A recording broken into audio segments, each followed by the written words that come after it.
Halo semuanya. Oke, kali ini kita akan berbicara mengenai solusi. Seperti pada sebuah kasus yang di atas ini, jadi ceritanya dia sudah terdaftar sebagai peserta BPJS segmen mandiri. Kemudian katanya istrinya sudah meninggal dan dia sudah tidak lagi membayar iuran sampai saat yang tertera di situ sekitar 2 tahun lebih ya.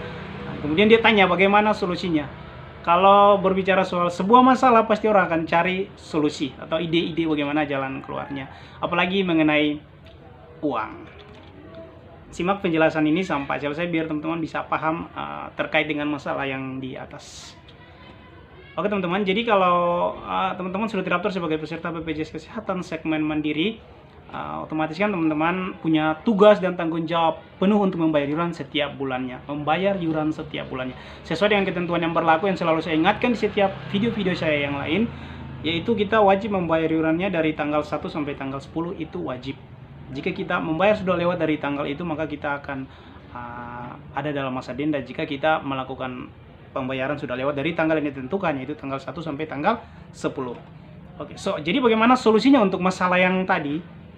Yang pertama, kalau berbicara soal iuran, otomatis dari kasus itu dia punya iuran sudah terbaca selama 2 tahun lebih yang belum dia bayarkan. Tetapi berdasarkan peraturan yang berlaku, sekali lagi berdasarkan peraturan yang berlaku, jika seseorang atau jika peserta yang terdaftar sebagai peserta segmen mandiri dan sudah tidak membayar iuran lebih dari 2 tahun atau lebih dari 24 bulan, maka tagihan yang terhitung hanya 24 bulan atau 2 tahun.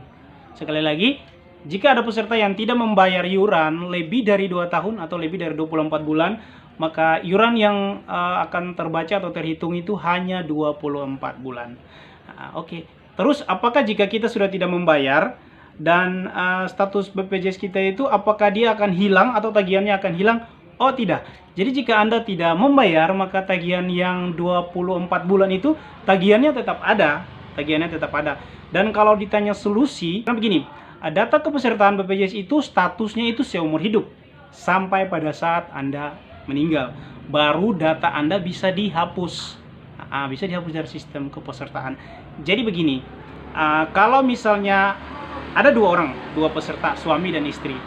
Pada saat istri sudah meninggal dan misalnya tidak membayar selama 2 tahun lebih, kan yang tagihan yang terhitung kan hanya 24 bulan tuh. Dan suaminya berpikir begini bahwa oke lah, karena istri saya sudah meninggal, maka saya tidak membayar iurannya lagi, dengan harapan mungkin BPJS tidak menagih lagi, atau pada saat saya butuhkan tagihan itu tidak ada, lain dan sebagainya. Penjelasannya itu seperti begini. Yang harus dilakukan sebenarnya jika istri sudah meninggal, yang pertama harus melaporkan ke BPJS Kesehatan dengan menyertakan surat keterangan akta kematian.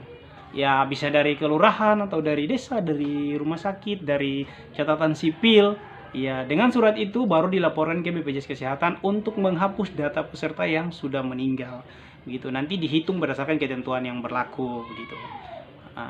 Jadi kalau misalnya istri sudah meninggal dan suaminya tidak membayar iurannya selama 2 tahun lebih, dan satu ketika jika suaminya ingin membutuhkan pelayanan yang menggunakan BPJS Kesehatan, misalnya rawat inap atau rawat jalan, itu kan status pesertanya tidak aktif tuh. Bagaimana supaya dia bisa dijamin atau diklaim oleh BPJS Kesehatan?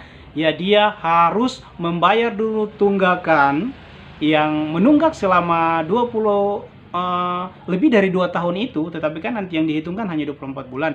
Dia harus membayar dulu. Kemudian jika dia mengalami perawatan rawat inap, maka ada pembayaran denda. Pembayaran denda itu nanti dihitung ketika peserta sudah masuk di dalam perawatan rawat inap. Kemudian pihak rumah sakit akan menghitung dendanya berdasarkan ketentuan yang berlaku.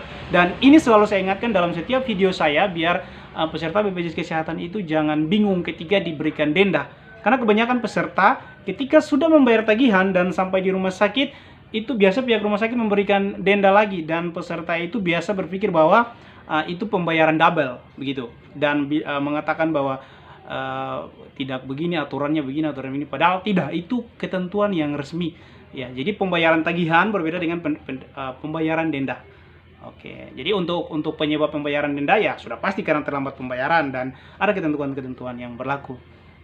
Oke, jadi saran saya untuk yang ini, peserta yang tadi bertanya itu, Untuk peserta yang tadi bertanya, Bapak Ibu siapa tadi atau Bapak siapa tadi namanya saya sudah lupa. Itu nanti mendingan dicek lagi ke BPJS Kesehatan. Terus kalau memang Bapak punya atau Ibu punya rencana untuk melakukan pengobatan nanti ke rumah sakit atau kesehatan Bapak atau Ibu saat ini sementara tidak stabil, mendingan saya sarankan supaya Bapak segera melaporkan ke pihak BPJS Kesehatan dan tagihannya itu nanti dicek dulu. Kemudian nanti Bapak harus sertakan akta kematian bagi istri yang sudah meninggal supaya nanti tagihannya itu dilihat dan dihitung. Kemudian nanti dibersihkan tagihannya sesuai dengan akta kematian atau surat kematian yang disertakan. Jadi saya rasa kalau misalnya tagihannya misalnya 24 bulan, kita taruhlah hitunglah 1.500.000 kira-kira seperti itu. Kalau seandainya sudah sertakan surat akta kematian, nanti petugas itu akan membersihkan tagihan yang terhitung dari istri meninggal sampai bulan yang terakhir terhitung ke 24 bulan itu. Nanti tagihannya itu dipotong. Jadi saya rasa kalau dipotong ya mungkin sudah agak ringan begitu. Jadi intinya begini, segala aturan terutama aturan BPJS Kesehatan itu peserta harus benar-benar memahami supaya antara peserta dan pihak BPJS Kesehatan, begitu juga pihak rumah sakit, tidak ada selisih paham.